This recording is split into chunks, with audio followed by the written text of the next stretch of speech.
They never said it directly. They didn't have to. The looks said enough. The whispers behind closed doors. Iezero. The forced smiles that never reached their eyes. She was the poor one who married into wealth. The girl from nowhere. The outsider who somehow convinced their golden boy to settle. At every family gathering, the comparisons followed her like shadows. Her clothes always interesting choices. Her background carefully never mentioned. Her silence mistaken for submission. They laughed when she spoke about her work. They laughed even harder when she casually mentioned she handled finances. Because to them, someone like her couldn't possibly understand real money, old money, their money. She was just lucky to be there. Lucky to sit at their table. Lucky to wear their son's ring. Lucky they even accepted her. What they didn't know was that her silence wasn't weakness. It was strategy. What they couldn't see was that poverty had taught her something wealth never could. Patience, observation, and the exact moment to strike, because poverty, as it turned out, was only temporary. But their assumptions, those would cost them everything. Stay with this story, the shift is absolutely brutal. Her name was Elena, and for 3 years, she had been invisible in plain sight. The first family dinner set the tone. His mother had looked her up and down, lips pursed. Well, you're exactly as he described. Translation. Disappointing. His sister had asked with theatrical concern, "Do you have family coming to the wedding?" Translation. Are they presentable? His father had simply nodded, then returned to his conversation about the stock portfolio. Translation. You don't matter. But Elena came prepared. Not with designer clothes or fake pedigree. She came with something more powerful. She came with knowledge. Years of working 3 jobs through college. Scholarships earned through relentless discipline. A finance degree she had fought for while they had simply inherited everything. But she didn't mention any of that. Not yet. Instead, she watched. She listened. She learned their patterns, their pride, their blind spots. Every holiday became a performance. Thanksgiving, with subtle insults disguised as gratitude. We're so thankful you could join us, Elena. Must be quite different from what you're used to. Christmas, with gifts that made statements. They'd give her gift cards while showering others with Cartier. The message was clear. Your charity. Easter brunch, where his mother would ask, loudly enough for everyone to hear, Elena, dear, do you understand how the trust fund works? It's complicated, I know. She would smile politely. I'm learning, she'd say. What she didn't say was that she'd already read every document, analyzed every clause, identified every vulnerability. Her husband, Marcus, saw everything. Say something, he'd whisper after particularly cruel comments. Let me tell them, he'd plead during car rides home. But Elena would place her hand on his. Not yet, she'd say softly. Let them think what they think. Because she understood something, Marcus, raised in luxury, never had to learn. Sometimes the best move is the one they never see coming. The mockery intensified as years passed. They grew bolder, mistaking her silence for defeat. At Marcus's birthday, his brother James raised a glass. To Marcus, who showed us that love conquers all. Even financial literacy. The table erupted in laughter. Elena sipped her wine. At the annual charity gala, his mother introduced her to colleagues. This is Elena, Marcus's wife. She's very practical. Comes from humble beginnings. The emphasis on humble carried entire paragraphs of judgment. Elena shook hands and smiled. At Thanksgiving, things reached a new low. His sister Amanda, 3 glasses deep, leaned across the table. Honestly, Elena, you should be grateful. Where would you be without this family? The room went quiet. All eyes turned to Elena. Marcus's face reddened. Amanda, it's fine, Elena interrupted gently. She looked directly at Amanda. You're right. I am grateful. For many things. Amanda smirked, victorious. What she didn't know was that Elena had made a decision. That night, driving home, Marcus exploded. I'm done. I'm telling them everything tomorrow. No, Elena said firmly. When newly, why are you protecting them? They treat you like, I'm not protecting them, Marcus. She turned to face him at a red light. I'm positioning them. Marcus frowned. For what? Elena smiled slightly. For checkmate. To understand what happened next, you need to understand what Elena had been doing. While they mocked her clothes, she was acquiring certifications. Risk management, estate planning, corporate governance. While they questioned her intelligence, she was networking, quietly, strategically, with the family's actual financial advisors, the ones who did the real work while the family took credit. Marcus's father loved to boast about his investment strategies, but it was Elena who'd noticed the exposure, the over-leveraged positions, the outdated estate structures, the tax vulnerabilities. And Marcus, loving his wife, had done something his family never expected. He had given her access, not because he doubted his family, but because he trusted his wife. He had added her as a co-trustee on certain accounts, given her signing authority on key structures, made her a legal partner in ways his family never bothered to check. Just in case something happens to me, he'd said, you should be protected. What he didn't realize was that he had just armed his wife with everything she needed, not to destroy, but to defend. And when his family finally crossed the line she had drawn, she defended beautifully. It happened on a Tuesday morning. James was trying to transfer funds for his new yacht. Declined. His father attempted to access the main operating account. Frozen. Amanda's credit line, the one she used for her lifestyle brand, suspended.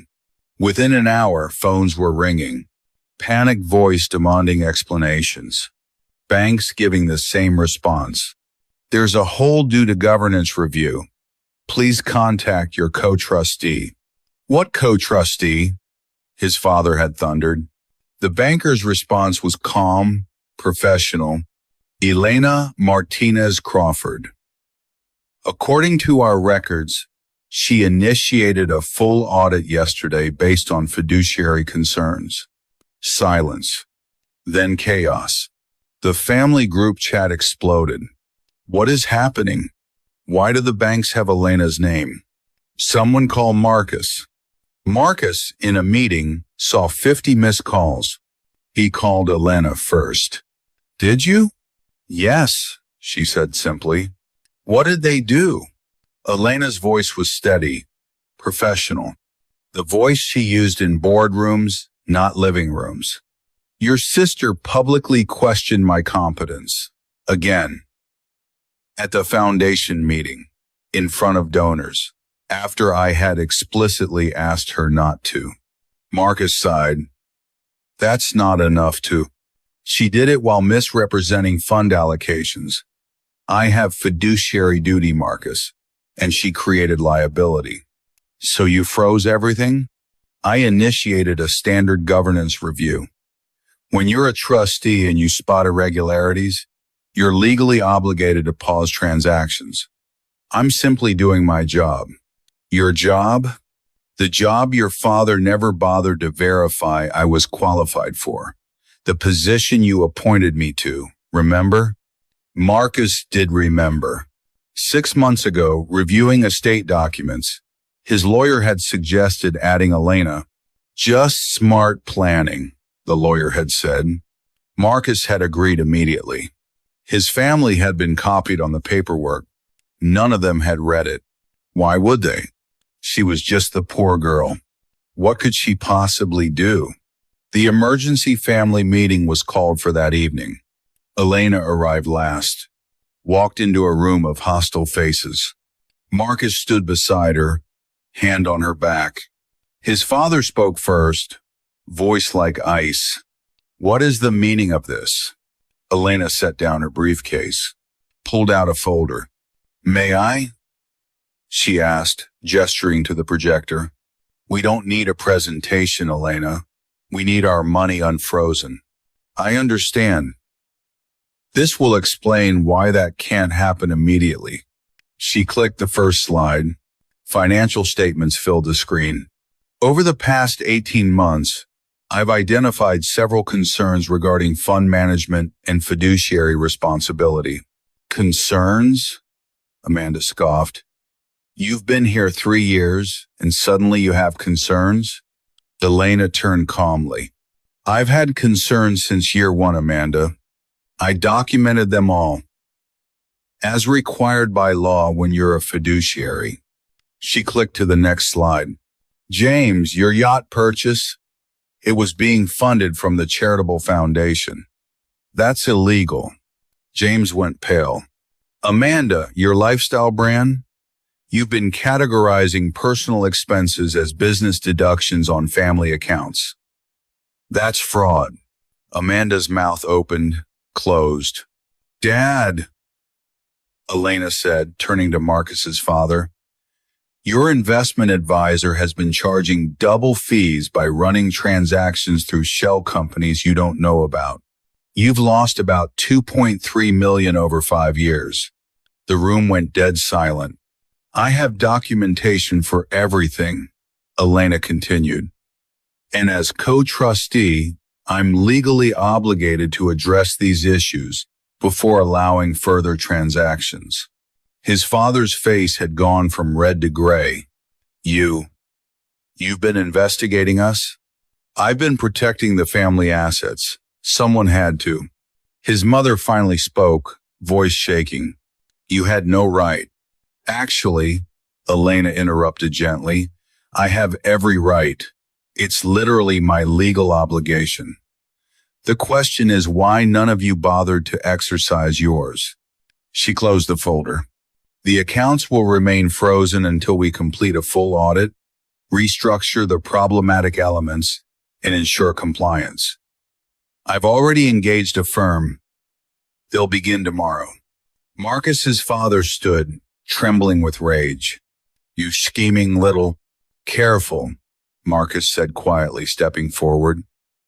That's my wife, and your co-trustee, and the person who just prevented this family from facing federal charges.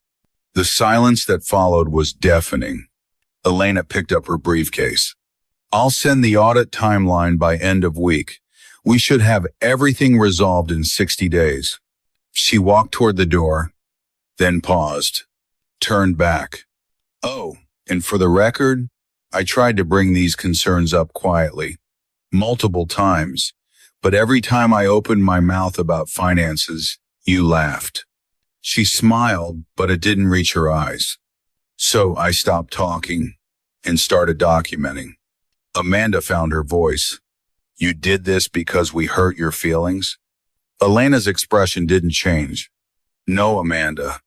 I did this because it's my job, and because, unlike you, I actually earned my position. She left. Behind her, a family who'd never respected her sat in ruins of their own making. The audit took exactly 59 days. Elena was thorough, professional, uncompromising. The family tried everything. Lawyers who explained Elena had done nothing wrong. Accountants who confirmed the irregularities she had found. Marcus's uncle even tried to appeal to Marcus directly. Make her stop. Marcus had looked at him coldly. She's protecting us. Maybe try thanking her. By the end, the restructuring was complete. The embezzlement stopped. The tax issues resolved. The estate properly organized. The family was actually wealthier than before because Elena was good at her job. Very good. His mother requested a meeting. Private. Just the two of them. Elena almost declined. But curiosity won. They met at a cafe. Neutral ground. His mother looked older, tired. You did all this for revenge, she said quietly. Elena stirred her coffee. No, I did my job. Revenge would have looked very different. You humiliated us. You humiliated yourselves, Elena corrected gently. I just stopped enabling it. Silence. Then, why didn't you tell us about your credentials, your expertise? Elena looked up. Would you have listened? His mother had no answer. Because they both knew the truth. They wouldn't have. Not to the girl from nowhere. Not to the poor one. Elena stood to leave. For what it's worth, his mother said, you're good at this. Better than any of us. Elena nodded slowly. I know. She walked away. Not angry. Not triumphant. Just done. The family dinners changed after that. Her opinions were suddenly valued. Her advice sought. Her presence respected. But Elena noticed something interesting. The respect felt hollow because it wasn't earned through relationship. It was extracted through fear. She'd proven her worth, but she'd lost something in the process. The possibility of genuine connection. 6 months later, at Marcus's birthday, his father made a toast to Elena, who taught us not to judge books by their covers. Everyone raised their glasses. Everyone smiled. And Elena realized something profound. They still didn't see her. Not really. They saw her power now, her competence, her value, but not her. Not the woman who'd worked 3 jobs, who had earned every certification while they slept on silk sheets, who'd wanted, despite everything, to just belong. That night, driving home, Marcus asked, do you regret it, the way it happened? Elena thought for a long moment. No, she finally said, but I regret that it had to happen at all, because the truth was simple. She had won the battle. She had earned their respect. She had secured her position. But dignity, real dignity, doesn't wait for proof. It doesn't demand credentials. It doesn't require someone to freeze your accounts before you treat them as human. And that's the lesson his family never learned. The one they're still too proud to understand. Some people only respect power. And those people, they never learn to respect anything else. If you've ever been underestimated because of where you came from, this story is for you. Subscribe for more stories about dignity, power, and the moment everything changes. 3 years later, Elena made a different choice. She stepped down as trustee, not in anger, not in defeat. She simply realized something important. Proving yourself to people who refuse to see you, that's not victory. That's prison. She and Marcus are still together. Stronger even. But the family dinners, they attend half of them now. And Elena has learned to save her energy for people who valued her before she had to prove it. Because respect earned through fear isn't respect at all. It's just fear. And she had spent enough years being afraid of what they thought. Now she spends her time with people who saw her worth from the beginning. People who never made her prove it. And that feels like freedom. The end.